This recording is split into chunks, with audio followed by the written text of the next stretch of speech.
ഓം അമൃതേശ്വര്യേതമ. ആധ്യാത്മിക ദാഹത്താൽ ഭാരതത്തിലെത്തിയ ഒരു ഓസ്ട്രിയൻ യുവാവ് ആദ്യ ദർശനത്തിൽ തന്നെ അമ്മയിൽ ആകൃഷ്ടനായി. അദ്ദേഹത്തെ ആശ്രമത്തിൽ ചേരുവാൻ അമ്മ അനുവദിച്ചു. ഒരിക്കൽ സേവാവേളയിൽ അദ്ദേഹത്തിന്റെ കൈ ആഴത്തിൽ മുറിഞ്ഞു. തുവാലുകൊണ്ട് മുറിവ് കെട്ടി. അപ്പോഴാണ് അമ്മ സത്സംഗത്തിന് വരുന്ന മണി മുഴങ്ങിയത്. യുവാവ് ദർശനത്തിനായി വേഗം നടന്നു. വാതുക്കൽ ചെന്നപ്പോൾ ബ്രഹ്മചാരി പറഞ്ഞു, താങ്കൾക്ക് വേണ്ടി അമ്മയുടെ സിംഹാസനത്തിനരിയിൽ വിരിപ്പിട്ടിട്ടുണ്ട്. അത് കേട്ട് യുവാവ് വിസ്മയിച്ചുപോയി.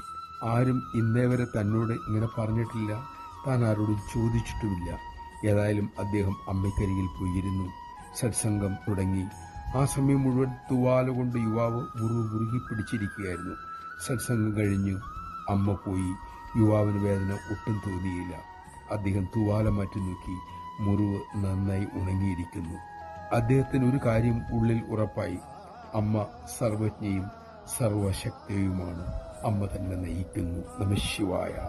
അമ്മ ആരെന്ന അറിവ് നമ്മുടെ ഉള്ളിൽ ഉറയ്ക്കാൻ അമ്മ തന്നെ നമ്മെ അനുഗ്രഹിക്കട്ടെ.